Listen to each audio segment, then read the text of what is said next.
नमस्कार दोस्तों, exam fighter channel में आपका स्वागत है। मैं सुरेंद्र सिंह चौधरी आज भारत के भूगोल की सेकंड क्लास लेकर के मैं आपके सामने आया हूँ। लास्ट क्लास में हम अक्षांश और देशांतर संबंधी बातें कर चुके थे, उसको आगे बढ़ाते हुए आगे समझने का प्रयास करना। लास्ट टाइम मैं आपको बता के गया था कि भारत का जो अक्षांशीय विस्तार है वो 8 डिग्री 4 मिनट तमिलनाडु में कन्याकुमारी केप कमोरिन, ठीक है। आगे 37 डिग्री 6 मिनट उत्तरी अक्षांश लद्दाख तक स्थित है। देशांतर को लेके बात किया था 68 डिग्री 7 मिनट पूर्वी देशांतर से, जो कि गुवाहाटी गुजरात से बिंदु प्रारंभ होता है और अरुणाचल प्रदेश में जहाँ खत्म होगा किबिथू में वो 97 डिग्री 25 मिनट पूर्वी देशांतर में जाके खत्म होते हैं। उत्तर से दक्षिण लंबाई की अगर हमने बात की थी तो 3214, चौड़ाई की अगर बात करें तो 2933। इसके बारे में हम आगे यहाँ तक आपसे बात कर चुके हैं। हाँ जी, इसमें मैंने आपको बताया था एक अक्षांश बताया था जिसका नाम था 16 डिग्री अक्षांश। 16 डिग्री अक्षांश को लेके हमारी बात हुई थी, ध्यान रखना, जो कि गोवा से निकलता है और गोवा से निकलने के बाद में ये भारत की विशाल दूसरी सबसे लंबी पर्वतमाला जिसका नाम था सह्याद्री पर्वतमाला। और इस सह्याद्री पर्वतमाला को 2 भागों में बांटा था, जिसका ऊपरी भाग उत्तरी सह्याद्री कहलाता है और दक्षिणी भाग दक्षिणी सह्याद्री के नाम से प्रसिद्ध है, जो कि उत्तरी सह्याद्री कपास की खेती के लिए जबकि दक्षिणी सह्याद्री गन्ने की खेती के लिए क्या था, प्रसिद्ध था। इसके बाद मैंने आपको यहाँ बताया था एक चैनल जिसका नाम है 22 डिग्री चैनल। और 22 डिग्री चैनल क्या है कि 22 डिग्री चैनल से जो भारत का जो मैप है वो संकीर्ण होता जाता है। इसके ऊपर मैंने आपको बताया है 23.5 डिग्री अक्षांश जिसे हम कर्क रेखा के नाम से जानते हैं। और ध्यान रखना, कर्क जो रेखा है ये भारत के 8 राज्यों से प्रवेश करती है, 8 राज्यों के मध्य से गुजरने का काम कर रही है, जिसको लेकर मैंने कोड बताया था गुराम छल से झांक पट्टी मिजो। इसके बाद में मैंने एक और लास्ट बता के गया था, एक अक्षांश है जिसका नाम है 24 डिग्री अक्षांश।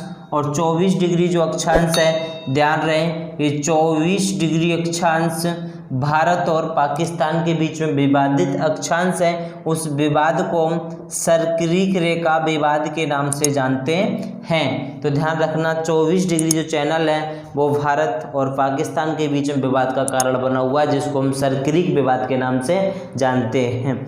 इसमें अब मैं आगे बात कर रहा हूँ, यहाँ से आपकी क्लास प्रारंभ समझने का प्रयास करना। कर्क रेखा के बारे में हमने आपको बता दिया। एक रेखा आप पढ़ेंगे जिसका नाम है 82.5 पूर्वी देशांतर रेखा। सब ध्यान रखना, 82.5 पूर्वी देशांतर जो रेखा है, इस रेखा जो कि भारत में समय का निर्धारण करती है, इस रेखा को कहा जाता है IST। IST का मतलब है इंडियन स्टैंडर्ड टाइम, जिससे भारत में मानक समय रेखा ये मानी जाती है। जबकि विश्व में समय का निर्धारण जो किया जाता है उस रेखा का नाम है 0 डिग्री देशांतर रेखा।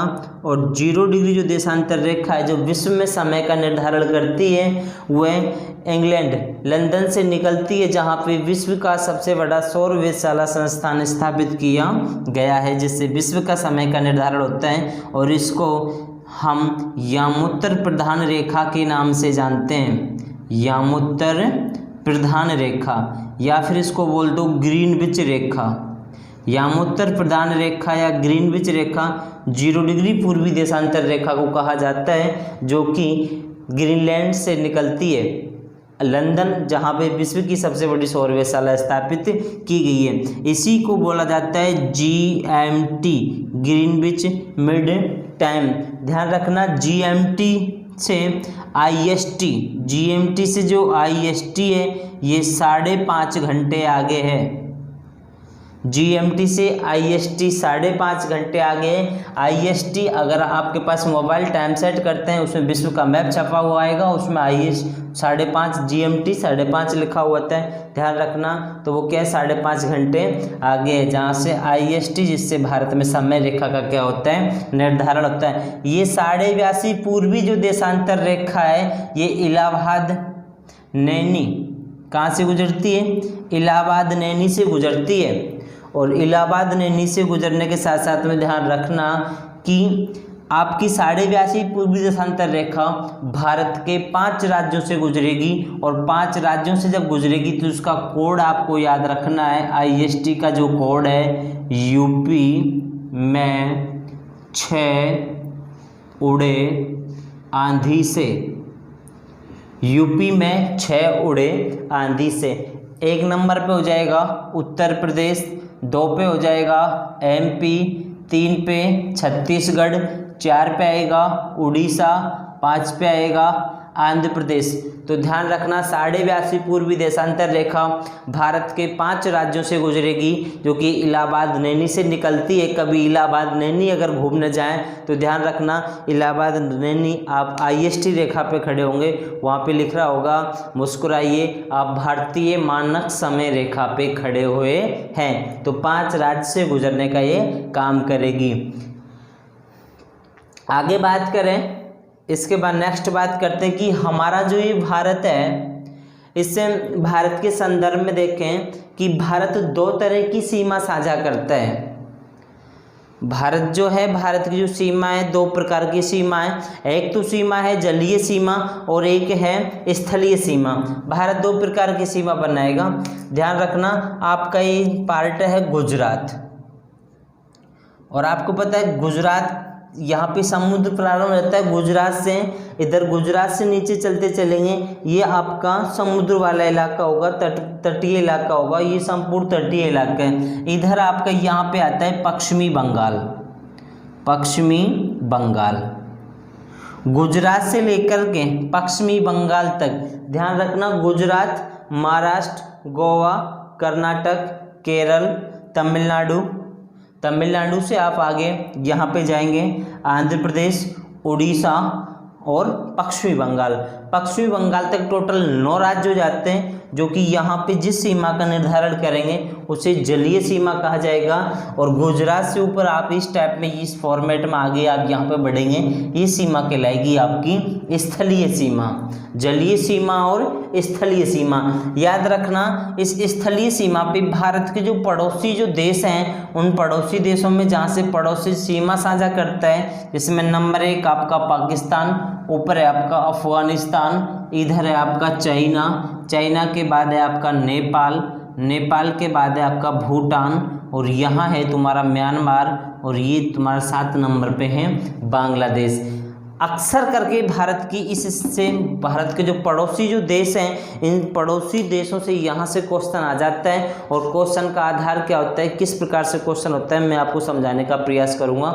आपसे सीधा क्वेश्चन करेगा कि अफगानिस्तान से भारत का कौन सा राज्य सीमा साझा करता है। इस टाइप के क्वेश्चन पूछे जाते हैं। बोले कि म्यांमार के साथ भारत का कौन सा राज्य सीमा साझा करता है, कौन सा करता है या नहीं करता है। इस प्रकार के क्वेश्चन आपसे यहाँ पे पूछे जाएंगे। इसमें अगर हम बात करें तो ध्यान रखना कि आपने पढ़ा होगा भारत उपमहाद्वीप है, और उस भारत के उपमहाद्वीप में जो देश हैं, कौन कौन से देश शामिल हैं, इसकी थ्रू आपको यहाँ पे समझ में आ जानी है कि जब मैं आपको करा रहा हूँ भारत के पड़ोसी देशों में वो ट्रिक मैं आपको यहाँ पे बता दूंगा।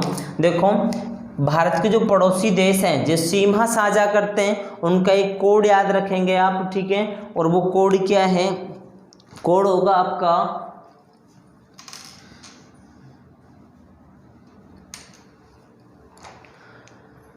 55 MBA, 55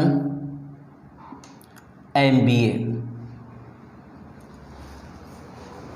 मेरे बचपन का सपना MBA करना। वैसे बनेगा बांग्लादेश, वैसे बनेगा आपका बांग्लादेश। चैस है चीन, आगे हो जाएगा पाकिस्तान, नेपाल, म्यांमार, भूटान, अफगानिस्तान। बांग्लादेश, चीन, पाकिस्तान, नेपाल, म्यांमार, भूटान, अफगानिस्तान, ये हैं भारत के पड़ोसी देश। इनसे समझने का प्रयास करना। ध्यान रखना भारत 7 पड़ोसी देशों से अपनी सीमा साझा करेगा भारत की स्थलीय सीमा पे। यहाँ पे आपका जो बांग्लादेश है सर्वाधिक सीमा साझा करने वाला देश है। ये जो मैंने क्रम लिखा है ये क्रम से ही लिखा गया है। सर्वाधिक सीमा साझा करेगा बांग्लादेश 4096 किलोमीटर की, और सबसे कम सीमा साझा करेगा अफगानिस्तान है, 106 किलोमीटर की सीमा साझा करता है, वो आपका है अफगानिस्तान।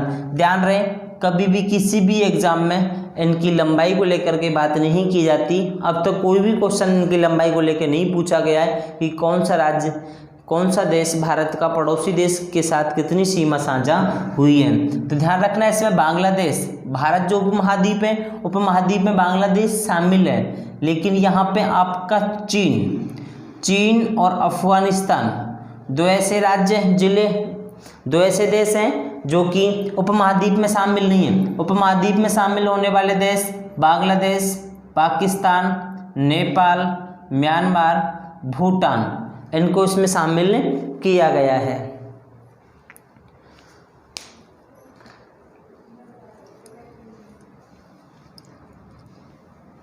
यहाँ पे आपका जो बांग्लादेश है, बांग्लादेश भारत के 5 राज्यों से सीमा साझा करेगा, और 5 राज्यों में ध्यान रखना आपका असम है, पश्चिम बंगाल है, मिजोरम है, मेघालय है और आपका त्रिपुरा है। 5 राज्य हो जाते हैं। आगे बात करें चीन का आपको कोड याद रखना है झूसा, जैसे बनेगा यहाँ पे जम्मू कश्मीर। याद रहे आज से पहले जो पार्ट था यहाँ पे वो जम्मू कश्मीर का था, लेकिन जम्मू कश्मीर का अब इस जगह पे आपको याद रखना है लद्दाख। जम्मू कश्मीर से सीमा साझा ना करके लद्दाख से सीमा साझा करेगा। यहाँ पे है हिमाचल, उत्तराखंड, सिक्किम, अरुणाचल प्रदेश, इन 5 से भी यहाँ पे सीमा साझा करते हैं। पाकिस्तान को लेके बात करें तो यहाँ पे आएगा पंगू राज्य, पंजाब, गुजरात, राजस्थान, जम्मू कश्मीर। आगे आपका नेपाल, ध्यान रहे नेपाल सीमा साझा करता है 5 से, जिसमें है आपका बिहार, सिक्किम, पश्चिम बंगाल, उत्तराखंड, उत्तर प्रदेश। 5 राज्य से यहाँ पे सीमा साझा करेगा। बात करें म्यांमार की, म्यांमार है आपका मेघालय के बाद में आपका असम, नेपाल और आपका मिजोरम। भूटान 4, 5 PAAS को लेके यहाँ पे याद रखेंगे, पश्चिम बंगाल, अरुणाचल, असम, सिक्किम। अफगानिस्तान जिसके साथ में सीमा साझा करेगा वो है आपका लद्दाख। तो यहाँ पे दोबारा से देखेंगे एक बार, बांग्लादेश अब मित्रों में बंगले में चला, चीन झूसा JHUSA, पाकिस्तान को कोड याद रखना है पंगू राज, नेपाल से BSPUU,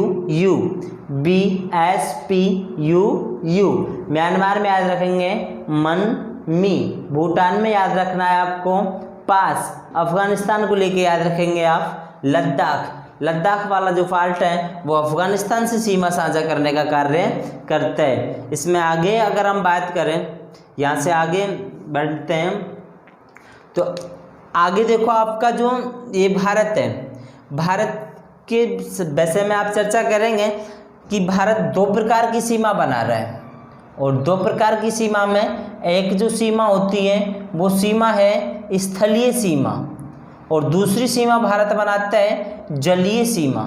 भारत 2 प्रकार की सीमा साझा कर रहा है, स्थलीय सीमा सेकंड नंबर पे है, जलीय सीमा।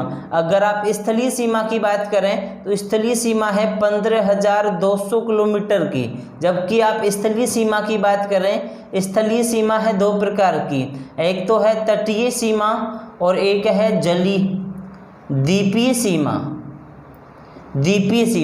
तटीय जो सीमा है वो है 6100 किलोमीटर की, और द्वीपीय जो सीमा है वो है 1416.6 किलोमीटर की यहाँ पे सीमा है। तो ध्यान रखना स्थलीय सीमा और जलीय सीमा। स्थलीय सीमा है 15,200 किलोमीटर, जलीय सीमा है 2 भागों में डिवाइड की है, तटीय सीमा 6100, द्वीपीय सीमा 1416। अगर कुल जलीय सीमा की वो बात करेगा तो 6100 में आप प्लस कर देंगे 1416, तो ये आपका निकल के आएगा टोटल 7516.6 किलोमीटर की। अगर टोटल सीमा की बात करें तो 15,200 में 7,516 किलोमीटर का आप योग को जोड़ देंगे, जो सीमा निकल के आएगी 22,000 की समथिंग जो है वो टोटल सीमा आपकी यहाँ पे हो जाएगी। आगे देखो कि भारत की जो सीमा है जलीय और स्थलीय, इस जलीय सीमा में अगर हम बात करें, जैसे आपका ये गुजरात वाला पार्ट है, गुजरात से अगर आप नीचे आएंगे, गुजरात से नीचे और गुजरात से नीचे यहाँ पे पार्ट आएगा महाराष्ट्र वाला, और महाराष्ट्र से नीचे आएगा यहाँ पे आपका गोवा, गोवा से नीचे आएगा आपका कर्नाटक, और कर्नाटक से नीचे यहाँ पे है केरल। इस पार्ट को बोलते हैं आपका, ये जो सीमा है पूर्व की सीमा है, ये जो सीमा होगी पश्चिम की है, इसको बोलेंगे पश्चिमी तट। पश्चिमी तट, इस पश्चिमी तट पे 5 राज्य स्थित हैं, गुजरात, महाराष्ट्र, गोवा, कर्नाटक, केरल। ये वाला तट है इसको बोलेंगे पूर्वी तट। इस पे है आपका तमिलनाडु, तमिलनाडु के ऊपर है आंध्र प्रदेश, और आंध्र प्रदेश से ऊपर आएगा यहाँ पे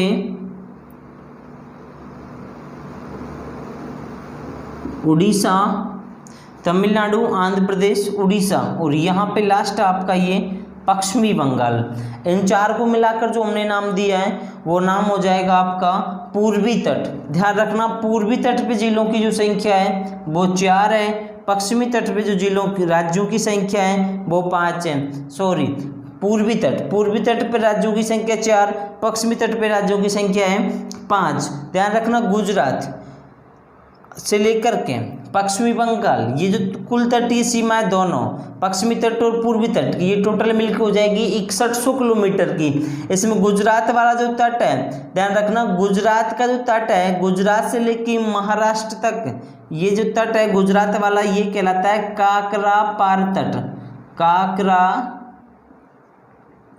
काकरापार तट, और याद रहे काकरापार जो तट है वो पश्चिमी तट का सबसे बड़ा तट है। पश्चिमी तट का जो सबसे बड़ा जो तट है, या जलीय सीमा का सबसे बड़ा जो तट है, वो तट कहलाता है काकरापार तट, और काकरापार जो तट है वो गुजरात का है। ध्यान रहे, इस गुजरात के इसी तट को हम यहाँ पे अगर एक नाम सुना होगा सौराष्ट्र तट, सौराष्ट्र तट के नाम से भी इसको जानते हैं। काकरापार तट या सौराष्ट्र तट के नाम से इसको जानते हैं। ध्यान रहे, गुजरात का ये जो तट काकरापार जो हमने कहा है या सौराष्ट्र, ये मैंग्रोव वनस्पति के लिए प्रसिद्ध है। यहाँ पे इस मैंग्रोव वनस्पति और ये आपका जो सौराष्ट्र जो तट है, यहीं पे गिर अभ्यारण्य है जो कि एशियाई सिंहों के लिए क्या है, प्रसिद्ध है। नीचे बात करें कि महाराष्ट्र से लेके गोवा तक, महाराष्ट्र से लेके गोवा तक का जो पार्ट है, इस तट को हम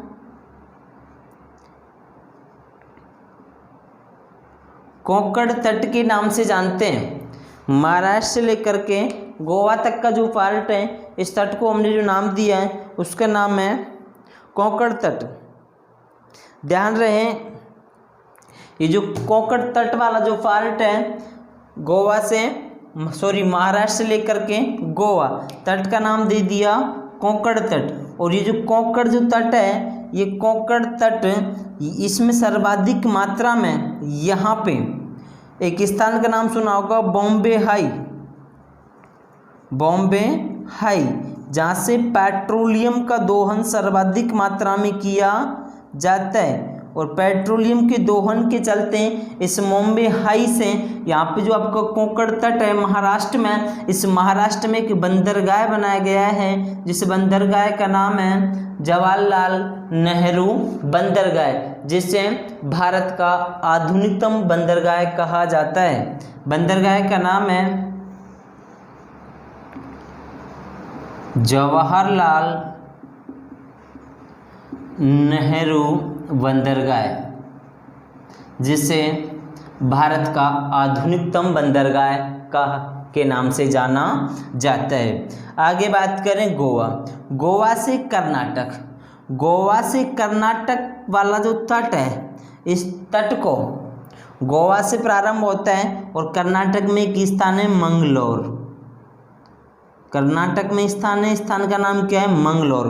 गोवा से लेके मंगलोर तक का जो तट है कन्नड़ तट के नाम से जाना जाता है, गोवा से लेकर के मंगलोर तक का जो तट है, इस तट को नाम दे दिया कन्नड़ तट।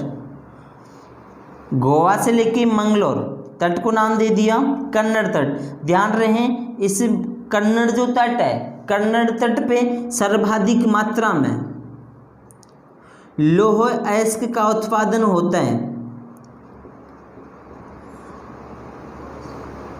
लौह अयस्क का उत्पादन भारत में सर्वाधिक मात्रा में लौह अयस्क का जो उत्पादन होता है वो कन्नड़ तट पे होता है। इसके चलते यहाँ पे मंगलोर में एक बंदरगाह स्थापित किया गया है जिसका नाम है न्यू मंगलोर बंदरगाह। और न्यू मंगलोर बंदरगाह से यहाँ पे लौह अयस्क का निर्यात सर्वाधिक मात्रा में किया जाता है। अब आगे बात करें मंगलोर से लेकर के आपका केरल तक का जो तट है, इस तट को हमने नाम दिया है, यहाँ पे इसको हमने नाम दे दिया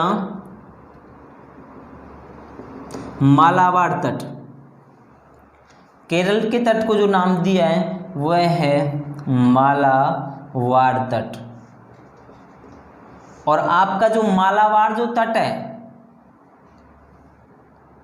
मैं यहाँ पे लिख रहा हूँ मालाबार तट। ध्यान रखना, मालाबार तट भारत में जो प्रसिद्ध रहा है वो आणविक खनिज के लिए प्रसिद्ध रहा है। सर्वाधिक मात्रा में आणविक खनिज मालाबार तट से प्राप्त किए जाते हैं, जिसमें यूरेनियम एवं थोरियम का उत्पादन सर्वाधिक मात्रा में किया जाता है। इस मालाबार तट से भारत में सबसे पहले मानसून का आगमन होता है। भारत में अगर मानसून का आगमन सबसे पहले होगा तो वो मालाबार तट से होगा। और मालाबार के तट जो कि केरल में स्थित है, याद रहे भारत में सबसे पहले अगर मानसून का आगमन होता है तो वो होता है अंडमान निकोबार में, क्योंकि यहाँ जो चैनल है 6 डिग्री 4 मिनट, सबसे पहले मानसून आएगा अंडमान निकोबार में। अगर भारत की सीमा की बात करें, मुख्य भूमि की बात करें, तो मानसून का आगमन सबसे पहले होगा केरल में। जो तट का नाम है मालाबार तट। ध्यान रहे, मालाबार तट से सर्वाधिक मात्रा में आणविक खनिज यूरेनियम थोरियम का यहाँ से उत्पादन सर्वाधिक किए जाते हैं। इस मालाबार तट पे ही लेटेराइट मृदा का जमाव पाया जाता है। लेटेराइट मृदा सर्वाधिक मात्रा में पाई जाती है। आगे बात करें तमिलनाडु वाला जो तट है, इस तमिलनाडु के तट को बोला जाता है कोरोमंडल तट। कोरोमंडल तट। भारत में मानसून की जो प्रक्रिया है वो 2 प्रकार से है। एक तो हो जाएगा दक्षिणी पश्चिमी मानसून, एक होता है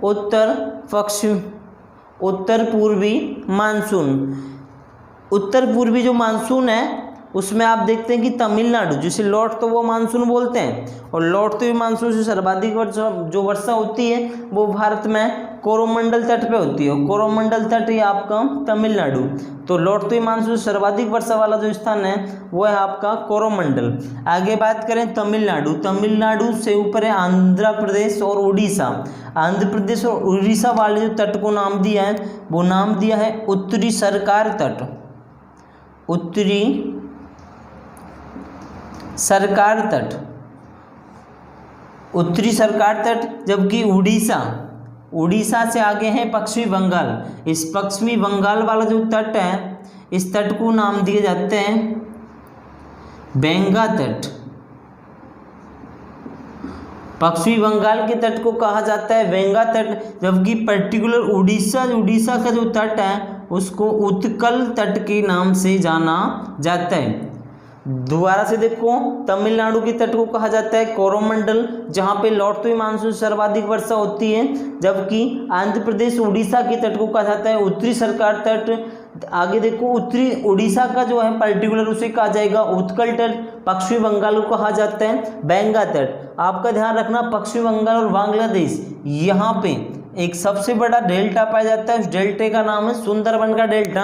और याद रहे भारत में जो सुंदरबन का डेल्टा है ये पटसन एवं जूट की खेती के लिए प्रसिद्ध है, जिसका सर्वाधिक जमाव तो है बांग्लादेश में, जबकि उसका तीसरा सर्वाधिक जमाव हो जाएगा बांग्लादेश में और दूसरा जमाव है उसका भारत में। तो बांग्लादेश और भारत की सीमा पे बना हुआ ये सुंदरबन का डेल्टा विश्व में मैंग्रोव वनस्पति के लिए प्रसिद्ध है, जिसके चलते यहाँ पे सर्वाधिक मात्रा में शेरों की संख्या यहाँ पे पाई जाती है, क्योंकि आपका सुंदरबन का जो डेल्टा है इसमें जो मैंग्रोव वनस्पति है, मैंग्रोव वनस्पति की जो जड़ें होती हैं वो गहराई तक जाती हैं और जाने के बाद पुनः स्थलमंडल पे नुकीली आकृति प्रदान कर लेती हैं, जिसके चलते यहाँ पे बंगाल टाइगर सर्वाधिक मात्रा में पाया जाता है। और सुंदरबन का जो डेल्टा है ये याद रहे 2010 में यहाँ पे जो भूकंप आया था उसके चलते सुंदरबन के डेल्टा में समुद्र का पानी विशाल मात्रा में जमा हो गया,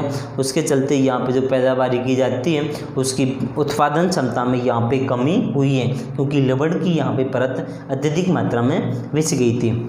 इससे आगे हम बात करते हैं, ये हमारे तट की लेकर के बात होगी, पश्चिमी तट और पूर्वी तट, जिसकी कुल लंबाई 6100 किलोमीटर है। अब आप इसमें द्वीपों की अगर बात करें, अंडमान निकोबार, इधर द्वीप है आपका लक्षद्वीप, इधर दो द्वीप आपके हो जाने उस द्वीप का नाम है अंडमान निकोबार और लक्षद्वीप। आपका अंडमान निकोबार जो द्वीप समूह है, ध्यान रहे अंडमान निकोबार दोनों के बीच में आता है 10 degree channel, 10 degree channel Andaman को निकोबार से क्या करता है, अलग करता है। इस अंडमान निकोबार, अंडमान को 4 पार्ट में बांटा गया है, निकोबार को 3 पार्ट में बांटा गया है, ध्यान रखना। निकोबार, इस निकोबार में आपका 6 डिग्री 4 मिनट दक्षिणी अक्षांश स्थित है, 6 डिग्री 4 मिनट। अगर भारत की मुख्य भूमि का बिंदु पूछा जाएगा तो कन्याकुमारी होते हैं, जबकि भारत का दक्षिणतम बिंदु पूछ लिया जाए तो 6 डिग्री 4 मिनट पूर्वी देशांतर 6 डिग्री 4 मिनट को लेकर के यहाँ पे उत्तरी आयता 6 डिग्री 4 मिनट उत्तरी अक्षांश, 6 डिग्री 4 मिनट जो उत्तरी अक्षांश है वो निकोबार में स्थित है, जिसको बोला जाता है पार्सियन पॉइंट, पार्सियन पॉइंट, इसी का नाम है इंदिरा पॉइंट, इसी को बोला जाता है पिग्मेलियन पॉइंट। 2004 में आई सुनामी के कारण ये क्या है, डूब गया था। तो ये निकोबार में स्थित है। बात करें अंडमान, अंडमान में अंडमान निकोबार की राजधानी कवरत्ती स्थित है। इस अंडमान निकोबार में एक जेल है, उस जेल का नाम है काले पानी की सज़ा जिसमें दी जाती थी, ठीक है ना, जहाँ पे वीर सावरकर को फांसी की सज़ा सुनाई गई थी, और उस जेल को सेल्युलर जेल के नाम से जाना जाता है। और भारत की जो काले पानी की सज़ा जहाँ दी जाती थी अंडमान निकोबार में, जेल का नाम है सेल्युलर जेल, और सेल्युलर जेल में वीर दामोदर सावरकर को यहाँ पे फांसी की सज़ा सुनाई गई थी। बात करें लक्षद्वीप समूह को लेकर के, आपका लक्षद्वीप जो समूह है ये प्रवाल द्वीपों के द्वारा निर्मित है, प्रवाल भित्ति के द्वारा निर्मित है। इसका निर्माण हुआ है मूंगी की, जो मूंगा नहीं होता समुद्र होता है, समुद्र में क्या है कि बहुत प्रकार के जीव जंतु पाए जाते हैं।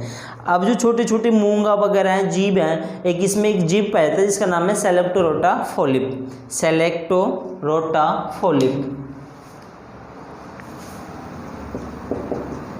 सेलेक्टोरोटा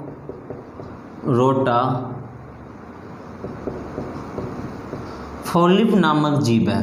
समुद्र में क्या होता है, जब ठंडी एवं गर्म जलधाराओं का कभी संगम होता है, कभी ठंडी जलधारा कभी गर्म जलधारा, उनके चलते सेलेक्टोरोटा फोलिप जो जीव है ये मर जाता है। और मरने के बाद में क्या है, इसके ऊपर से ये CO3 कैल्शियम कार्बोनेट का खोल होता है, और वो कैल्शियम कार्बोनेट का खोल क्या है, उसके से अंदर से जीव मर जाएगा, खोल रह जाएगा, और वो खोल हवाओं के साथ गति करता हुआ एक ही स्थान पे आके क्या जमा हो जाते हैं। ऐसे आता गया जमा होता गया, आता गया जमा होता गया, ये प्रोसेस लगा लगातार चलती रहती है, उस पर दाब बनता रहता है, जमता रहता है। जल से क्या है, वो उठ करके एक स्थान ऊपर हो जाता है, जिसके चलते प्रवाल भित्ति से यहाँ पे जो द्वीप बना है, इस द्वीप को लक्षद्वीप के नाम से जाना जाता है। द्वीप का नाम है लक्षद्वीप। अभी लक्षद्वीप जो समूह है, ये लक्षद्वीप समूह को लेकर के बात कर रहे हैं कि प्रवाल भित्ति द्वारा निर्मित है, मूंगा द्वारा निर्मित है, मूंगे के द्वारा इसको बनाया गया है। ये क्या है कि इनको, ये जो द्वीपीय संरचना है, इन द्वीपीय संरचनाओं को मछलियों का आवास गृह कहा जाता है, क्योंकि ये इनको आवास, भोजन एवं सुरक्षा तीनों प्रदान करती हैं। इस लक्षद्वीप में आपने देखा है, लक्षद्वीप जिसकी राजधानी है कवरत्ती, एंड्रू द्वीप इसका सबसे बड़ा द्वीप है, और अमीनी द्वीप समूह इसका सबसे बड़ा द्वीपीय समूह है। आगे हम इसमें बात करेंगे स्थलीय सीमा। भारत की जो स्थलीय सीमा, ये यहाँ से आगे बढ़ेगी गुजरात, गुजरात से आगे बढ़ती है। देखो गुजरात से ऊपर आएगा राजस्थान, राजस्थान से ऊपर है आपका पंजाब, और पंजाब से ऊपर आप यहाँ पे जाएंगे, आएगा आपका जम्मू कश्मीर। इस जो सीमा जो कि पाकिस्तान की सीमा से निर्धारित होगी। आगे दो केंद्र शासित प्रदेश आएंगे, लद्दाख है, लद्दाख सॉरी, और लद्दाख के नीचे यहाँ पे जम्मू कश्मीर। इससे आगे बढ़ेंगे, आपका ऊपर आएगा हिमाचल, उत्तराखंड, उत्तर प्रदेश, उससे आगे आएगा बिहार, सिक्किम आएगा, बिहार आएगा, बिहार के बाद में सिक्किम, अरुणाचल, और ये आपके 7 सिस्टर वाला जो इलाका कंप्लीट करते हुए यहाँ पश्चिमी बंगाल तक आकर के क्या है, खत्म हो जाते हैं। जब ये 2 केंद्र शासित प्रदेश नहीं थे, उससे पहले जिलों की संख्या थी 17, लेकिन वर्तमान की इसकी जो संख्या है वो 15 है। तो यहाँ पे 15 राज्य स्थलीय सीमा का क्या करते हैं, निर्धारण करते हैं। यहाँ से आगे का जो फॉर्मेट है वो हम नेक्स्ट क्लास में तैयार करेंगे, ठीक है ना। भारत के परिचय में अगर आप वैसे नॉर्मली देखें तो बचपन से ही पढ़ते आ रहे हो। मैंने मेजर बातों को यहाँ पे बताया गया, सारी बातों को नहीं बताया कि भारत का क्षेत्रफल कितना है, विश्व में कौन सा स्थान है, उनको लेके मैंने यहाँ पे इतनी बातें नहीं की हैं।